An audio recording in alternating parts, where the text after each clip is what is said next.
오늘은 우리가 다윗의 이야기 중에서 제일 유명하게 알고 있는 말씀으로 같이 묵상하고 하나님께서 주시는 은혜를 누리고 싶습니다. 오늘 동일한 본문으로 오늘도 같이 말씀을 나누고 다음 주도 말씀을 나누게 될 텐데 중심점이 조금 다릅니다. 오늘은 골리앗의 관점에서 골리앗을 바라보는 마음과 골리앗을 중심으로 우리가 이 본문 말씀을 바라보고 다음 주에는 어떻게 우리가 믿음으로 이런 골리앗과도 같은 상황을 만났을 때 넘어설 수 있을지, 똑같은 본문이지만 바라보는 관점과 중심이 완전히 반대로서 이 본문을 우리가 좀 묵상하고 질문해 보고 싶습니다. 여러분, 우리는 골리앗을 숭상하는 세대에서 살고 있습니다. 무슨 말인가 하면 이 세상 사람들은 골리앗이 되고 싶어 하고 골리앗을 아주 중요하게 여깁니다. 영향력이, 그리고 다른 사람들보다 더 많은 것을, 외적인 규모와 할 수 있는 일과 사람들로부터 두려움이 대상이 되는 그런 여러 일에 있어서 조금 더 비싼 우리를 만들어주기 위해서, 혹은 사람들에게 영향력을 주는 우리로 만들기 위해서 가리키기도 하고, 그것이 교육의 대상이 되기도 합니다. 그런데 우리가 조심스럽게 생각을 해보는 것이죠.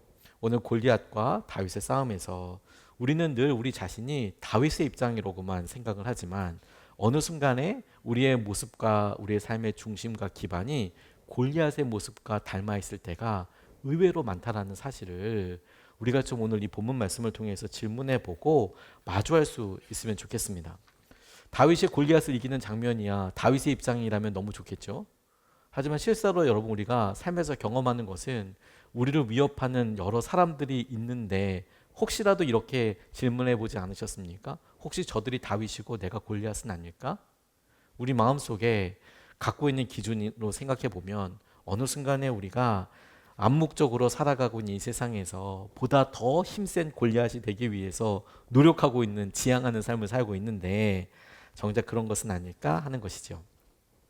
골리앗을 꿈꾸는 세상에서, 그리고 세상의 풍조에서 믿음을 가지고 살아가는 우리는 사실 어느 순간에 우리도 다 자연스럽게 골리앗이 되기를 꿈꾸거나, 우리도 골리앗이 되고 싶다, 혹은 되지 못해서 속상해하거나, 우리가 아는 어떤 사람의 골리앗을 보고 나도 저런 골리앗처럼 되지 못해서 어떻게 하면 살집을 키우고 소유를 가져가며 어떻게 영향력을 키워서 나도 골리앗의 모습으로 사람들 앞에 위풍당당하게 서기를 원하나, 그렇게 바라거나, 그렇게 되지 못해서 속상해하거나, 혹은 이미 우리가 골리앗이 되었지만 영향력을 주고 있지만 근데 스스로 깨닫지 못한 채로 여전히 다윗과 골리앗의 싸움에서 자기는 골리앗인데도 다윗처럼 그렇게 잘못 오해하고 이 세상을 살아가고 있다면 다윗에게서 날아온 그 돌 때문에 죽을 날도 있지 않겠습니까? 이걸 오늘 자각해 볼 수 있는 질문 한 3가지 정도 우리가 기준을 좀 같이 살펴보고 싶습니다. 우리도 속물인지, 우리도 심정적으로 골리앗이 되고 싶거나 혹은 실패한 골리앗이라는 점만 깨달아도 저는 중요한 도전이 되겠다라고 싶습니다. 그런 의미에서 오늘 본문 말씀을 골리앗의 말과 골리앗이 어떤 사고와 기준을 가지고 있는지를 질문해 보고 우리는 다른가, 이렇게 접근해 보면 좋겠다고 싶습니다. 첫 번째, 오늘 본문 말씀에서 골리앗의 말과 행동을 통해서 발견되는 골리앗의 기준, 이런 골리앗은 이러이러한 특성과 사고 기준을 가지고 있구나, 그렇게 발견되는 구절은 42절에서부터 44절까지의 말씀에서 외모와 소유로 판단하고 있지는 않는가, 우리도 그렇지 않는가 질문해 보고 싶습니다. 42절 말씀을 보면 그 블레셋 사람은 다윗을 보고 나서, 앞에 나온 다윗을 보고 나서 그가 다만 잘생긴 홍한 소년에 지나지 않는다는 것을 알고는 그를 우습게 여겼다. 보는 대로 우습게 여겼다. 43절, 그 블레셋 사람은 다윗에게 막대기를 들고 나에게로 나아오다니 내가 나를 개로 여기는 것이냐 하고 묻고는 자기 신들의 이름으로 다윗을 저주하였다. 44절, 그 블레셋 사람이 다윗에게 말하였다. 어서 내 앞으로 오너라. 내가 너의 살점을 공중의 새와 들짐승의 밥으로 만들어 주마 라고 다윗에게 이야기하고 있습니다. 짧은 말이지만 골리앗, 이 블레셋의 장수였던 골리앗이 다윗을 보고 평가하고 있는 기준이 오롯이 드러난다고 싶습니다. 그가 판단하고 있는 기준은 무엇이냐면 다윗의 외향이었습니다.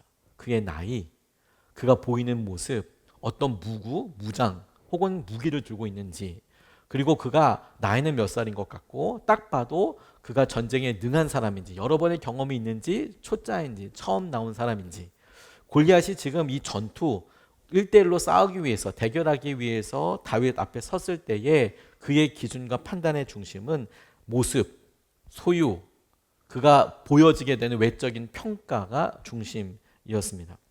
그리고 그는 그것에 기반해서 자기가 이 싸움을 이길 수 있다라고 생각한 것이죠. 이게 골리앗의 마음, 블레셋의 마음입니다. 근데 여러분 이렇게 설명하고 나면 이런 마음은 우리 마음속에서나 우리의 주위에서 굉장히 일상적이지 않습니까? 우리가 어떤 일을 시작할 때 우리도 자세히 알아보고 또 그런 상황을 경험해 보기 전에 흔히들 딱 이런 마음으로 다가가지 않습니까? 어떤 외향이냐, 어떻게 할 수 있느냐, 조건은 무엇이냐, 해볼 수 있느냐라는 가능성에서 우리는 보여지는 것을 중심으로 살아가게 되는 것이죠.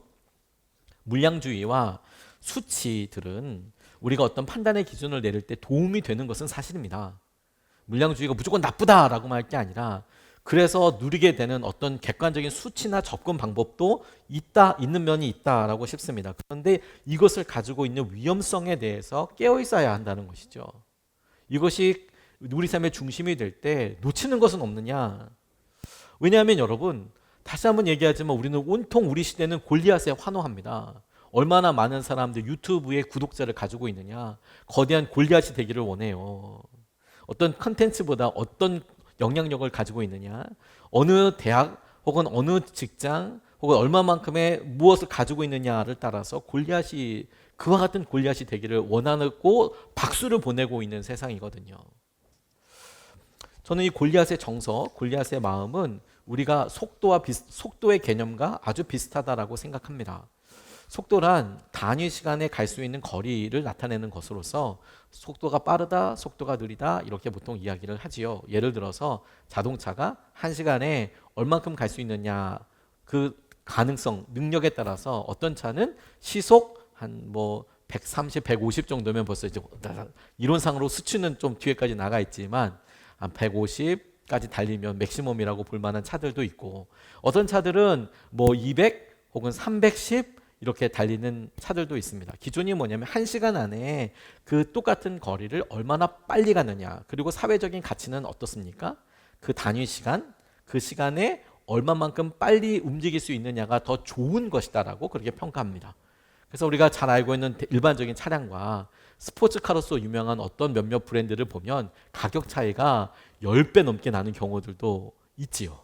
10배 나는. 근데 속력의 차이가 10배입니까? 그건 아닙니다. 한 2배, 2배 반 정도만 빨라도 가격은 10배, 그 이상까지 나는지는 잘 모르겠습니다. 세상의 가치는 딱 그와 같이 단위 시간이라 얼마만큼을 버는지, 얼마만큼을 가는지에 익숙해져 있어요. 그리고 그런 평가가 자연스럽게 우리에게도 이렇게 적용되어 있습니다. 우리가 어떤 사람을 평가할 때 그 사람은 월급이 얼마인가, 혹은 연봉이 얼마인가, 한 달에 버는 액수가 얼마인가, 혹은 한 1년에 버는 액수가 얼마인가. 그리고 그걸 통해서 조심스럽게 우리도 그의 삶을 같이 매김하는 데 익숙해져 있습니다. 저 사람이 더 행복할 거야. 혹은 저런 삶이 더 좋을 거야. 단위 시간에 더 많이 벌고 더 많은 일을 할 수 있고 이것을 능력이라고 얘기하고 그것이 행복과 가치들이라고 이야기합니다. 그리고 어느 순간에 우리도 그 줄에 같이 목매어서 나도 더 많이 벌기 위해서만이 목적이고 어떤 걸 더 많이 할 수 있는 것이 목적으로서 살아가게 되는 일이 있는 것이죠. 세상의 가치가 그렇다 보니까 어느 순간에 우리도 그렇게 되어 있죠. 그래서 어떤 사람들은 아주 럭키하게 은혜로 다른 사람들보다 더 나은 삶을 살기도 합니다. 믿음의 사람들임에도 불구하고. 근데 그럴 때 중요한 게 뭐냐면 우리도 어느 순간에 세상의 가치와 기준대로 외양을 보고 외모를 보고 소유를 보고 판단하고 있다라는 것이죠. 그리고 그게 우리 일반적인 정서가 될 때 우리는 다윗의 삶의 그것과 닮았다기보다 골리앗이 바라보고 있는 삶의 특징과 닮아 있다라고 보는 것이 더 이 본문 말씀을 통해서 깨닫게 되는 도전이라고 싶습니다. 꿈을 이야기하고 믿음을 이야기하지만 어느 순간에 여러분 우리는 그 믿음의 가치, 하나님께서 우리에게 하시는 일들에 대해서보다 세상의 가치, 골리앗이 바라보고 있는 판단 기준이 익숙하고 그 기준대로 성공하기를, 우리 자녀들도 그렇게 되기를 원한다라는 것이죠. 그런데 이것이 가지고 오는 안타까움이 있는 것입니다. 다윗을 하나님께서 부르실 때 그를 기름 부으시는 장면을 보면 하나님께서 우리가 계속 살펴보고 있는 다윗의 삶을 통해서 지속적으로 보고 그리고 붙잡도록 드러내시는, 말씀하시는 중요한 가치 한 가지가 있어요. 중심. 오늘 골리앗의 내용에 딱 들어갑니다. 사무엘상 16장 7절 말씀을 보면 이렇게 나와 있어요. 그러나 주님께서 사무엘에게 이르셨다. 너는 그의 준수한 겉모습과 큰 키만을 보아서는 안 된다. 그는 내가 세운 사람이 아니다. 나는 사람이 판단하는 것처럼 그렇게 판단하지 않는다. 사람은 겉모습만을 따라 판단하지만 나 주는 중심을 본다. 여기서 한번 이 사람의 골리앗이라는 표현을 넣어서 이렇게 한번 읽어봐도 어떻게 들리시는지 한번 보십시오. 골리앗은 겉모습만을 따라 판단하지만 나 주는 중심을 본다. 차이가 느껴지십니까? 오늘 본문 말씀에 딱 들어가지 않습니까? 골리앗은 겉모습을 보고 판단하지만 나 주는 중심을 본다. 어느 순간 여러분 우리는 겉모습을 통해서 판단하고 그리고 그것에 우리의 슬픔과 우리의 마음과 욕심이 다 드러나 버리게 되는 일이 많이 있죠. 성경은 일관적인 시선으로 이것을 우리에게 경고하고 이야기합니다. 왜? 그런 외향적인 모습과 얼마만큼의 소유 드러나는 것들은 우리보다 더 큰 골리앗, 우리가 소유하고 원하는 크기보다 더 큰 어마무시한 골리앗을 만나면 실패한 사람처럼 보이기 때문에 그렇습니다. 사울은 다른 사람들보다 훨씬 컸어요. 사무엘상 9장 2절 말씀을 보면 그의 외모가 나오는데 이렇게 나와 있어요. 그에게는 사울이라고 하는 아들이 있었는데 잘생긴 젊은이였다. 이스라엘 사람들 가운데 그보다 더 잘생긴 사람이 없었고, 그런데 그 뒤에 키도 보통 사람들보다 어깨 위만큼은 더 컸다라고 이야기하고 있습니다. 성경 내에서 이야기하고 있는 보통 사람들의 키가 얼마만큼인지 정확하게 알 수는 없습니다. 다만 뭐 짐작하건대 얼마만큼이라고 이야기하지만 그렇다고 하더라도 어깨 하나만큼 더 크다고 이야기하면 약 40cm, 50cm가 더 큰 것 아니겠습니까? 현대 키로 제가 2m가 조금 안 되는데 그러면 그 사람은 2m보다는 크겠네요. 어깨 하나가 더 높으니까. 그러니까 여러분 사울도 결코 작은 사람은 아니었습니다. 우리가 옆에 갔을 때 어깨 하나만큼 더 큰 사람 가봤는데 내가 어깨 정도밖에 안 돼. 우러러 봐야 되지 않습니까? 사울이 당시에 사람들에게 그렇게 보였다라는 거예요. 그리고 여러분 그런 외견과 모습으로 볼 때 사울 역시 누군가에게는 와 저렇게 키 큰 사람, 왕으로서 저렇게 능력 있는 사람, 와 저렇게 살아가는 사람, 부러운 사람, 가치 있는 사람으로서 우러러 보게 되고 두려움으로 보게 되는 선망의 대상이었던 골리앗이었던 적이 있었다라는 거예요. 근데 지금은 어떻습니까? 자기보다 더 큰 골리앗이 앞에 딱 나타나서 아침 저녁으로 나와봐라고 이야기할 때 그의 모습과 그가 갖고 있던 것들은 정말 더 큰 골리앗 앞에서는 아무런 자랑도 아니고 힘도 아니게 되는 것이지요. 그것이 여러분 우리가 세상에서 믿음을 갖고 있다고 하지만 느끼고 있는 경쟁과 실패감과 두려움의 원인이 될 수 있다는 겁니다. 원인이 될 수 있다는 것입니다. 내가 믿음으로 살아가는데 그것이 믿음에 대한 실패감이 아니라 은연중에 우리의 마음속의 중심에 세상의 가치, 골리앗의 가치, 정서, 중심이 찾아와서 생각하는데 나는 왜 골리앗이 되지 못하지? 우리 애들은 왜 골리앗이 될 수 있는 기회가 없는 것이지? 더 나은 사람, 더 가치 있는 사람이라고 얘기할 때 그 가치는 하나님께서 우리에게 말씀하시는 중심, 믿음이 아니라 골리앗의 가치, 크기, 외양, 소유가 되어서 우리의 모습을 초라하게 드러나게 되는 것이죠. 그리고 여러분 오늘 우리에게 질문해 봐야 합니다. 아직까지 우리가 운이 좋아서 그야말로 운이 좋아서 그래서 여전한 삶을 살고 있을지 몰라도 골리앗이 다윗을 만날 때까지 어떤 일이 일어날지 몰랐지 않습니까? 그런 폭풍전 평화 앞에 있을 수도 있는 것이지요. 진짜 골리앗을 안 만나봤기 때문에 진짜 위기를 만나지 못했기 때문에 우리의 마음을 오늘 말씀에 따라서 질문해 봐야겠다고 싶어요. 나는 골리앗이 아닌가? 내가 외모와 소유와 외견의 중심으로 살아가고 있지는 않은가? 두 번째로 오늘 내가 골리앗이 아닌가? 내 삶은 골리앗과 닮아있지 않은가? 라고 판단할 수 있는 중요한 것은 그의 행동의 기준이 무엇인가 하는 것입니다. 이것도 골리앗과 다윗의 입장에 있어서 골리앗이 가지고 있는 중요한 특성이라고 생각이 듭니다.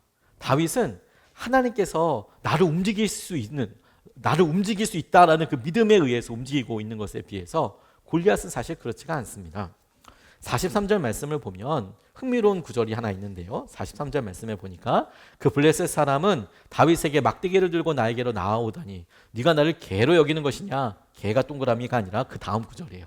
하고 묻고는 자기 신들의 이름으로 다윗을 저주하였다라고 이야기하고 있어요.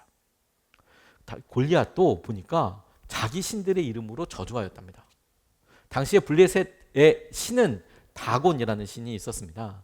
언약궤를 빼앗기는 부분에서 보면 블레셋과의 전투가 있었고 하나님의 언약궤가 빼앗겼고 그 언약궤가 그들의 신전이 있는 곳간에 갇혀 보관되게 되었는데 그곳에 모셔져 있었던 다곤 신이 엎어지는 그런 일을 보게 됩니다. 블레셋은 5개의 연합 도시 국가의 연합이었고 그 연합 국가들이 여러 신들을 믿었는데 그 중요한 신 중에 하나가 다곤. 블레셋은 지중해 연안에 있었기 때문에 바다의 신이기도 하고 또 그 땅에 비옥했기 때문에 농경의 신이기도 했습니다. 이 다곤이 바다와 농경의 신이라고 보면 되겠습니다. 골리앗이 나와 있어요. 근데 그들 다윗을 저주하고 그렇게 이야기하고 있는 것이죠. 반면에 여러분 다윗은 어떻습니까?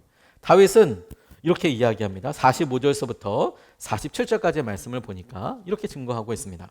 그러자 다윗은 그 블레셋 사람에게 말하였다. 너는 칼을 차고 창을 메고 투창을 들고 나에게로 나왔으나 나는 네가 모욕하는 이스라엘 군대의 하나님 곧 만군의 주님의 이름을 의지하고 너에게로 나왔다. 주님께서 46절 주님께서 너를 나의 손에 넘겨주실 터이니 내가 오늘 너를 쳐서 내 머리를 베고 블레셋 사람의 주검을 모조리 공중의 새와 땅의 들짐승에게 밥으로 주어서 온 세상이 이스라엘의 하나님을 알겠다. 47절 또 주님께서는 칼이나 창 따위를 쓰셔서 구원하시는 것이 아니라는 것을 여기에 모인 이 온 무리가 알게 하겠다. 전쟁에서 이기고 지는 것은 주님께 달린 것이다. 전쟁에서 이기고 지는 것은 주님께 달린 것이다. 주님께서 너희를 모조리 우리 손에 넘겨주실 것이다. 주님께서 너희를 모조리 우리 손에 넘겨주실 것이다. 제가 2번씩 강조해서 읽은 부분들이 무엇이냐면 주님께서 다윗이 고백하고 있는 주님이 하실 일들에 대해서 다윗이 갖고 있는 장면입니다. 그런데 여러분 앞서서 골리앗도 그랬다고 했지 않습니까? 골리앗도 자기가 믿고 있는 신들의 이름으로 다윗을 저주하였다라고 나와 있습니다. 여기에 결정적인 차이를 이렇게 질문해 보면 이해가 되겠다고 싶습니다. 다윗에게 있어서 지금 이렇게 결연히 이야기하고 있는 다윗에게 있어서 그가 하나님을 의지하는 이 믿음을 다윗은 하나님을 과로하고 하나님 없이 하나님을 과로하고 지금 골리앗 앞에 나설 수 있겠습니까? 없겠습니까? 없습니다. 그렇죠. 골리앗은 지금 그가 믿고 있는 신들이라고 나와 있지만 다곤 신을 과로하고 없다고 생각하고 다윗과 싸우러 나갈 수 있겠습니까? 없겠습니까? 있습니다. 이게 차이인 것입니다. 골리앗의 정서와 마음은 무엇이냐면 그가 의지하는 것이 무엇이든 다곤이든 그것이 없어도 without 그것이 괄호로 채워져 있어서 있거나 없거나 생략되거나 골리앗의 마음은 뭐냐면 내가 하지 뭐 할 수 있지 뭐 싸워보지 뭐 해보겠네 뭐. 하지만 다윗에게서 일어나게 되는 분명한 차이는 뭐냐면 하나님이 없다면 하나님의 과로처럼 생략된다면 이 전쟁은 성립되지도 않고 싸우러 나가지도 않고 그리고 어떤 것도 담보되지 않는다라는 것이지요. 이게 차이라는 거예요. 이게 그의 믿음이 진짜인가라고 할 때 그 믿음이 누구를 믿고 있느냐 하나님을 믿고 있느냐라는 것과 함께 그 믿음을 의지하고 있는 바가 과로를 해보면 그분이 없다고 생각하면 그것이 없다고 생각하면 어떻게 보이느냐에서 명확하게 등장하게 되는 것이지요. 골리앗이 그랬다는 겁니다. 그리고 여러분 불행히도 많은 믿음을 생각하고 있는 우리에게도 똑같은 질문을 해보아야 한다고 싶습니다. 지금 여러분들이 하고 있는 일에 어려움에 갈등에 하나님을 과로하고 하나님이 없어도 그 일이 괜찮습니까? 하나님을 과로하고 하나님을 생략하고 하나님을 없애면 안 되는 겁니까? 다윗처럼 절박해집니까? 그렇다면 우리의 모습이 이 본문 말씀에서 적어도 적용하고 질문해 본다면 누구를 닮아 있고 누구와 가까운지 변명할 수 있겠습니까? 많은 분들이 믿음 생활을 하면서 어느 순간에 앞서 서두에서 강조하고 다시 이야기했던 것처럼 내가 어느 순간에 살아가는데 세상은 온통 세상 골리앗의 정서와 마음과 기준과 방향을 따라서 간다. 그리고 우리도 거기서 살다 보니 그 기준을 맞춰가고 살아가면서 간다라는 것에 있어서 그게 잘못이다. 이렇게 완전히 이야기하고 싶지는 않습니다.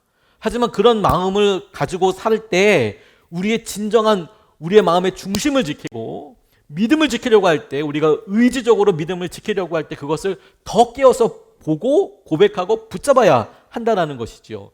이거 놓치게 되면 여러분 우리는 오늘 골리앗과 비교되는 사람이 아니라 이스라엘 사람들 가운데서도 하나님을 거기 다 알고 있었습니다. 이스라엘 진영에서는 이스라엘 사람들은 하나님을 다 알고 있었고 다 예배도 드리던 사람이었고 거기에 사울도 있었습니다. 사무엘은 없었고 사울은 그곳에 있었습니다.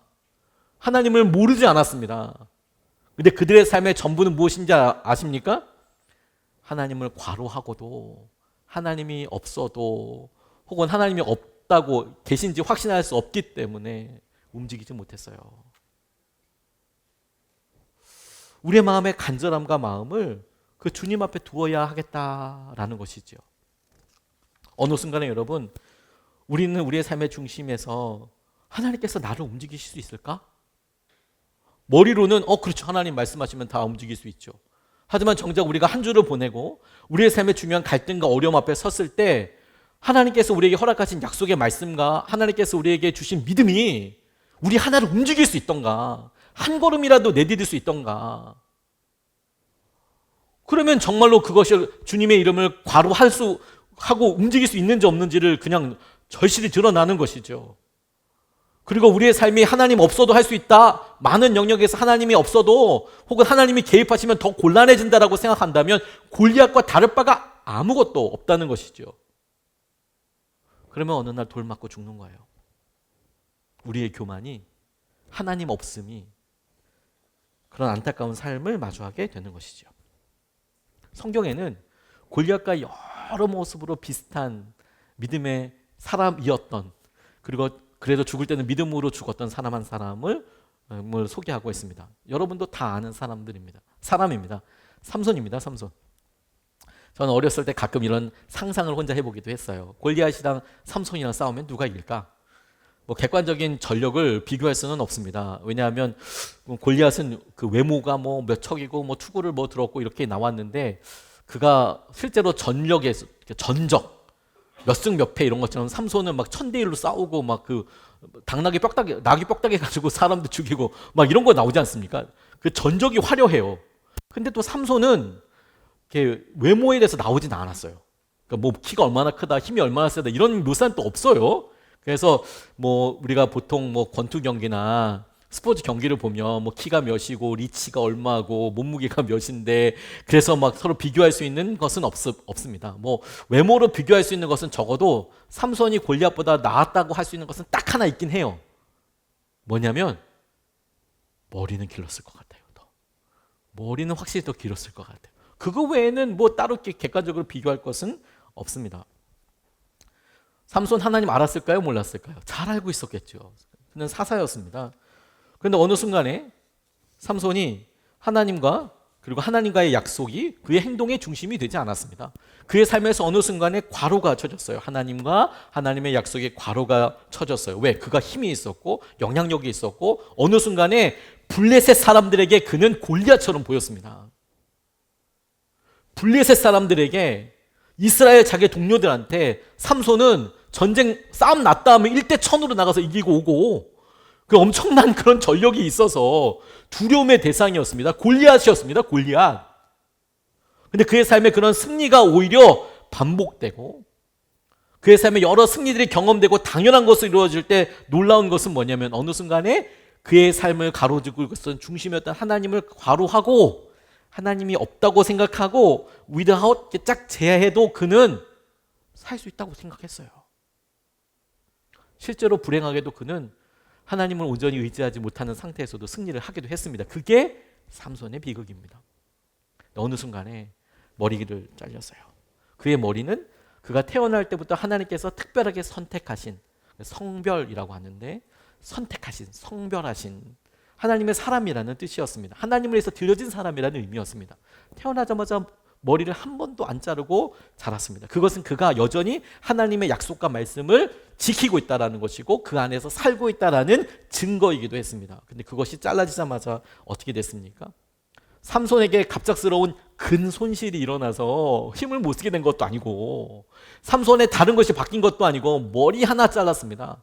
의학적으로나 과학적으로 머리 길이가 그 사람의 힘과 근손실과 용기와 관련이 있다면 여러분, 그러면 모든 의사분들 다 머리 기르고 다닐 거예요. 그게 관련이 있다면. 그러지 않잖아요. 하나님의 임재, 하나님과의 약속의 표정이 그에게 없어졌을 때 뭐도 사라졌습니까? 힘도 사라졌습니다.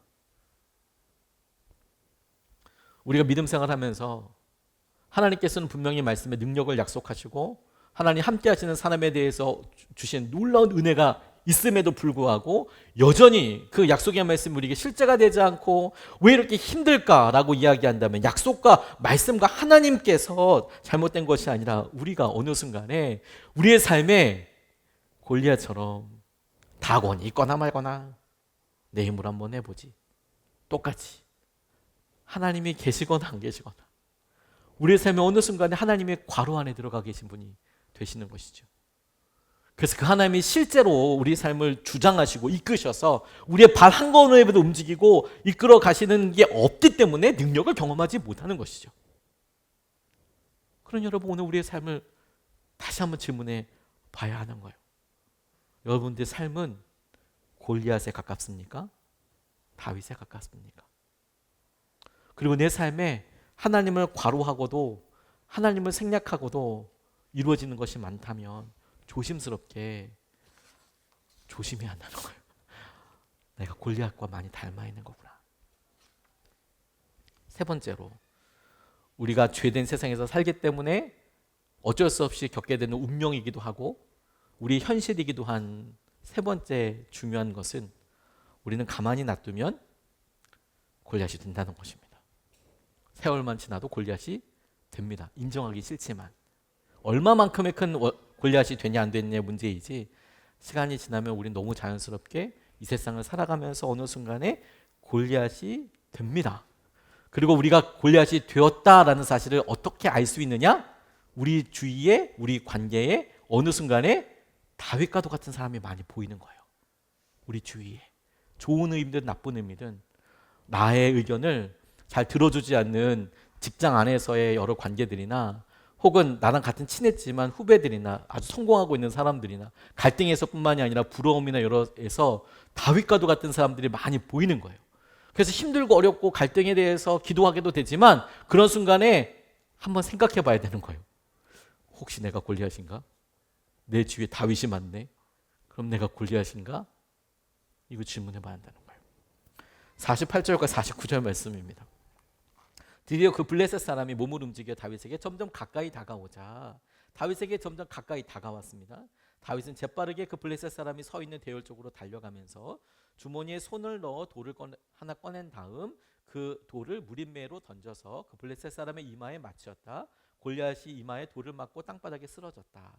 이 부분은 나중에 다음 주에 다윗의 입장에서 다시 살펴보게 될 텐데 골리앗의 관점에서 본다면 이런 경우인 거죠. 이제 전투가 시작됐어요. 웬 조그만 녀석이, 웬 전투 경험도 없어 보이는 홍안의 소년이 나를 위해서 들어온다는 거예요.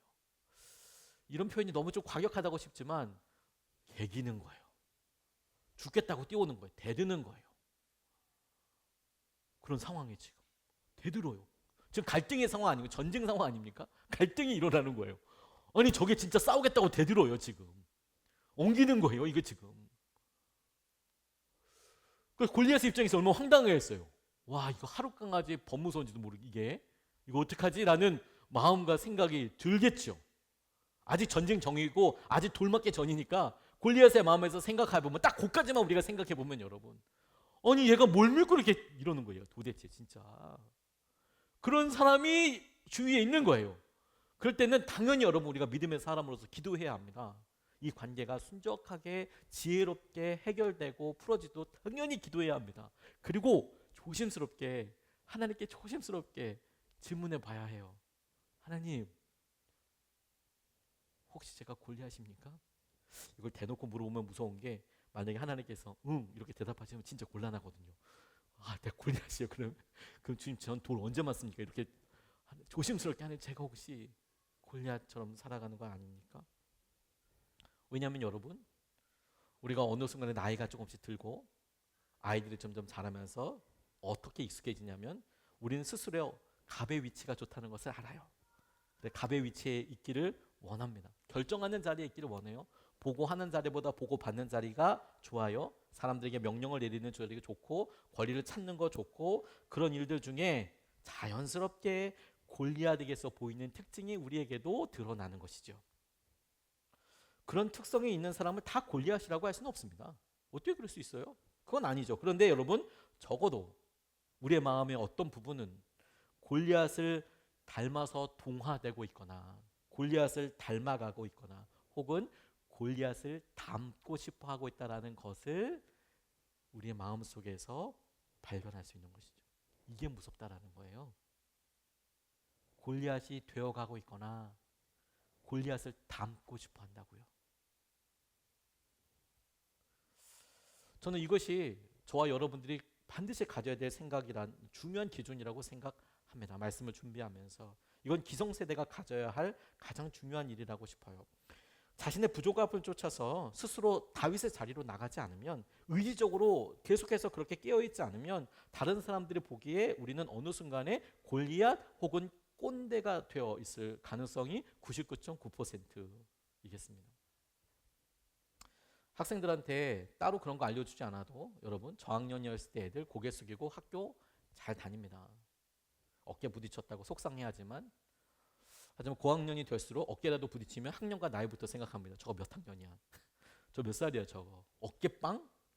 죽을라고. 어느 순간에 어린아이들도 가르쳐주지 않지만 골리앗이 되어버려요. 자기가 소속된 집단에서. 군대에 가면 거기서 버티는 것만으로도 계급이 차고 올라갑니다.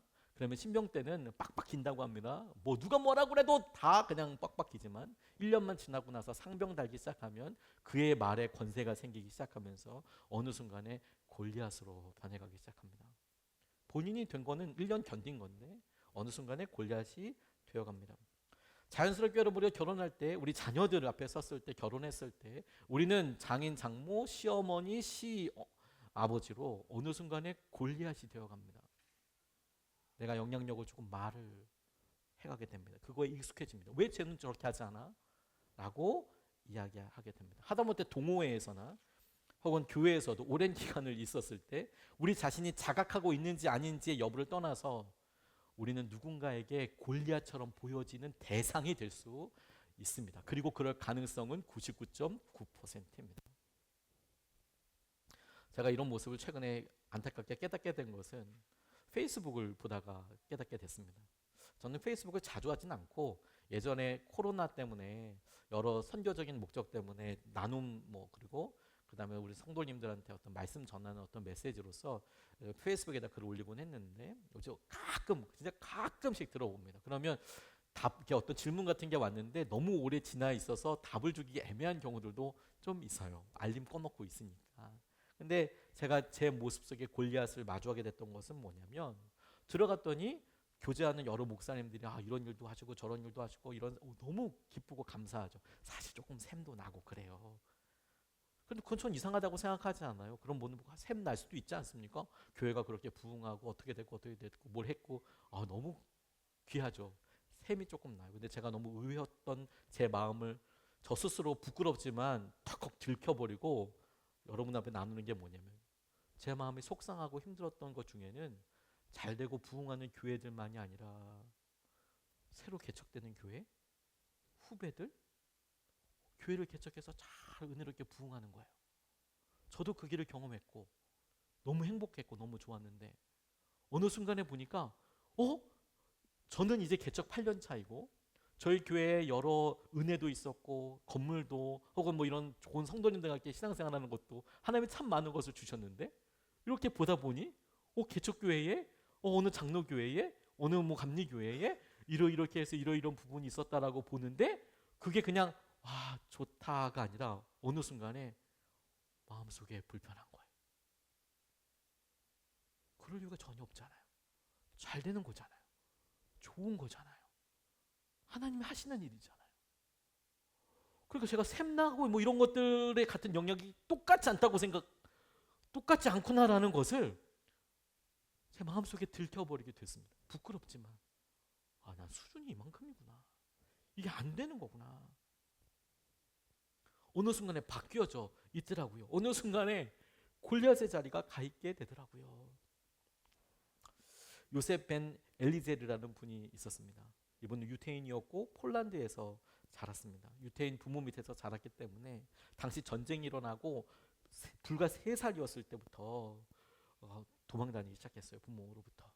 왜냐하면 유태인을 잡아 죽여야겠다는 것부터 시작해서 뭐 2차 대전이 되면 그런 유럽의 전반적인 분위기가 어렵기 때문에 막 도망 다니고 그랬어요. 했답니다.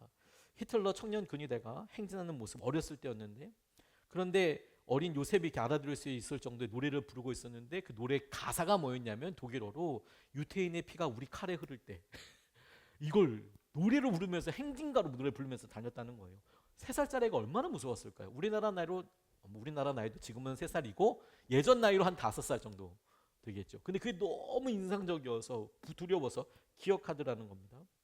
그리고 아주 각박한 삶을 살았어요. 자기가 살고 있었던 폴란드 동네에서 도망을 쳤고, 그리고 돌아서 아주 어려운 삶을 계속 6년 어디 유럽의 어느 나라 바닥서부터 다시 시작해야 되죠. 물론 본인이 아니라 본인의 부모님이.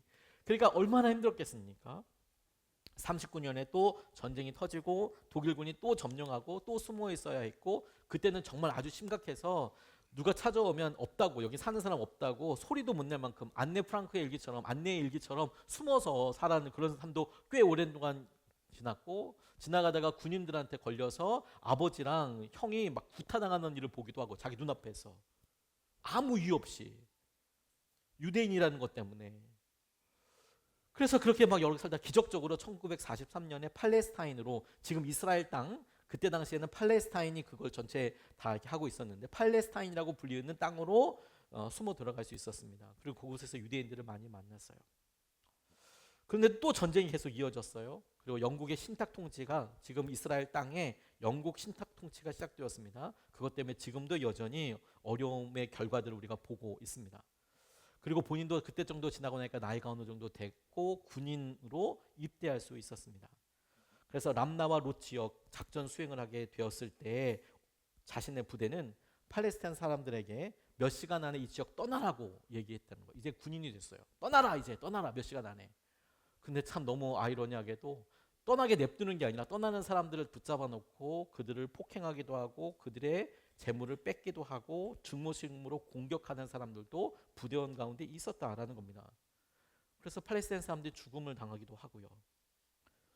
본능의 고삐가 완전히 다 풀려져서. 근데 그때 이분이 불현듯 전쟁 중에 폴란드에서 어린 시절이 눈앞에 확 섬광처럼 그때서야 지나가더라는 겁니다. 고향에서 쫓겨나던 10살짜리 소년의 경험이 머릿속에서 재현되는데, 그곳에서 역시 남자 여자 그리고 아이들 얼마 되지 않은 짐을 갖고 쫓겨나고 있었던 자신의 모습을 떠올리게 됐는데, 그 눈 속에 있던 두려움, 자신이 너무나도 잘 알고 있고 너무나도 무서웠던 그 모습이 가득하게 머릿속에 퍼득 떠올리면서 순간적으로 갈등이 몰려오더라는 겁니다. 왜냐하면 자신은 명령을 따를 수밖에 없었기 때문에 해야 하는데, 정작 어느 순간에 자신은 더 이상 피해자가 아니라 가해자가 되어 있더라는 거죠. 가해자가. 사랑하는 부모님들이 그들의 표현, 사랑의 표현이 좀 투박해서 우리에게 요즘 우리가 말하는 학대라고 이야기할 만한 경험을 하신 분들도 많이 있으십니다. 너무 안타까운 일입니다. 기도할 일이고 할 수 있다면 화해될 수 있는 기회가 있다면 너무 좋겠지만 너무 안타까운 일입니다. 근데 여러분 정말 중요한 게 뭔지 아십니까? 그건 너무 안타까운 일이고 너무 기도해야 될 일이지만 어느 순간에 우리가 부모가 되었을 때 우리가 가해자가 된다는 거예요. 우리가 골리앗이 된다는 거예요. 골리앗을 무찌르고 나서 사실 이게 중요한 이유가 뭐냐면 다윗이 골리앗을 무찌르고 나서 그의 삶에는 진짜 더더더 무서운 골리앗이 기다리고 있어요. 지금 눈에 보이는 골리앗은 그 다음 만나는 골리앗에 비하면 진짜 조족지혈입니다. 세 발의 피입니다. 진짜 골리앗은 누군지 아십니까? 사울이에요. 사울. 골리앗은 전쟁 중에 만나서 죽이기라도 할 수 있잖아요. 사울은 왕이에요.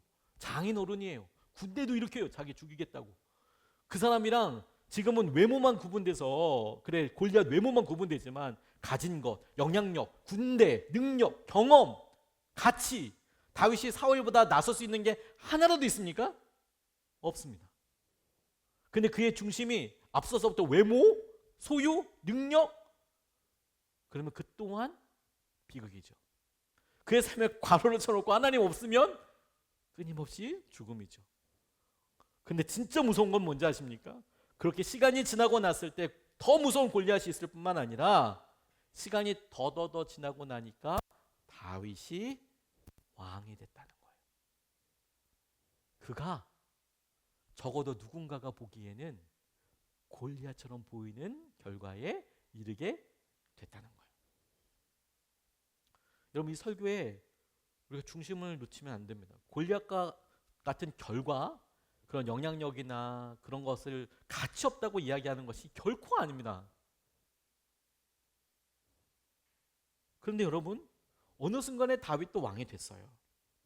그리고 앞으로 우리가 말씀을 통해서 다윗이 어떻게 자기의 첫 마음을 유지하고 그렇게 하는지를 이제 여러 번에 걸쳐서 보게 되겠지만 적어도 여러분 우리가 오늘 본문을 통해서만 살펴보면 적어도 오늘 본문을 통해서만 적용해 보면 그때마다 그가 다른 골리앗에게 다른 사람들에게 다윗이 골리앗이 되지 않을 수 있었던 이유 그가 사울왕의 위치에 오르게 되고 왕의 위치에 오르게 되고 시간이 지나서 영향력을 줄 수 있는 골리앗과도 같은 위치 모든 사람들이 원하는 세상이 바라는 풍조의 정점에 이르게 되었어도 사울처럼 행동하지 않고 골리앗처럼 도망다니지 않을 수 있었던 이유를 오늘 본문에서 찾는다면 저는 이 말씀이라고 싶어요. 47절 말씀입니다. 또 주님께서는 창에서 칼이나 창따위를 쓰셔서 구원하시는 것이 아니라는 것을 여기에 모인 이 온 무리가 알게 하겠다. 전쟁에서 이기고 지는 것은 주님께 달린 것이다. 전쟁에서 이기고 지는 것은 주님께 달린 것이다. 주님께서 너희를 모조리 우리 손에 넘겨주실 것이다. 주님께서 너희를 모조리 우리 손에 넘겨주실 것이다. 다윗의 삶의 과로의 중심, 과로는 결코 없었고 주님께서 주님께 달려있고 주님이 하시는 것이고 그의 삶에서 굉장히 주목되는 표현입니다. 주님께서 하신다. 주님께서 하신다. 다윗은 자기 삶의 기준과 중심을 심지어 골리앗과 만날 때에도 사람에게 두지 않았습니다. 그는 하나님과 늘 자신을 마주하게 했습니다. 골리앗 앞에 자신이 아니라 하나님 앞에 나. 하나님 앞에 부족한 나. 그것이 그가 왕의 자리에 있어도 그가 승전가를 부르는 그 핵심의 주인공이어도 그를 흔들지 않는 중요한 기준이 되었다는 것이죠. 근데 여러분 우리가 거꾸로 생각해 보면 우리가 만약 승전가와 승리의 때는 너무 기쁘고 행복한데 우리의 실패와 어려움에 너무나 낙심이 된다면 그러면 그것은 다윗의 모습보다 골리앗의 모습과 많이 닮아 있다는 거예요. 더 닮아 있다는 거예요. 진정한 거인 앞에서 다윗은 여전히 다윗으로 남을 수 있었습니다. 진정한 거인은 하나님이시죠.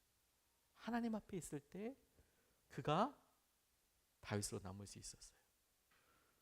우리 주위에 다윗 앞에 계속 있으면 우리는 골리앗으로 계속 사는 것입니다. 안타깝게도 두려움과 어느 순간에 자리를 내어주어야 하는 그래서 하나님께서 우리에게 끊임없이 그렇게 이야기하시는 것이죠. 일부 예배 설교 마치고 기도하다가 하나님께서 기도하는 가운데 제게 더 깨닫게 해주시는 게 이런 게 있었어요. 만약 여러분 우리가 지금 살면서 실패하고 어렵고 힘들다면 오히려 그것이 골리앗이 안 된 것이 감사일 수 있어요.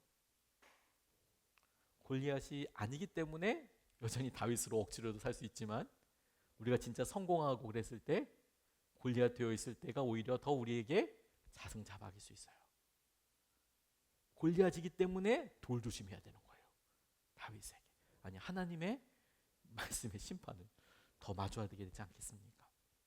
오늘 여러분 우리가 이 말씀을 하나님이 우리를 깨우시고 우리를 이끌어 주시는 말씀으로 붙잡고 기도하고 싶어요. 하나님 골리앗의 모습을 보고 우리가 골리앗과 참 비슷한 특징을 가지고 있네요. 저는 다윗이라고 생각했는데 가만 보니 골리앗이 다윗이라고 우기고 싶은 골리앗이네요. 골리앗이 되고 싶은 다윗을 조금 넘어서서 실제로는 골리앗으로 살고 있는데 다윗의 탈을 뒤집어 쓴 골리앗이네요. 주님 이 자리를 벗어나서 하나님 우리 마음에 있는 골리앗을 다스리시고 죽이시고 지금 온전한 다윗으로 살게 해주십시오. 우리 찬양하고 기도하겠습니다.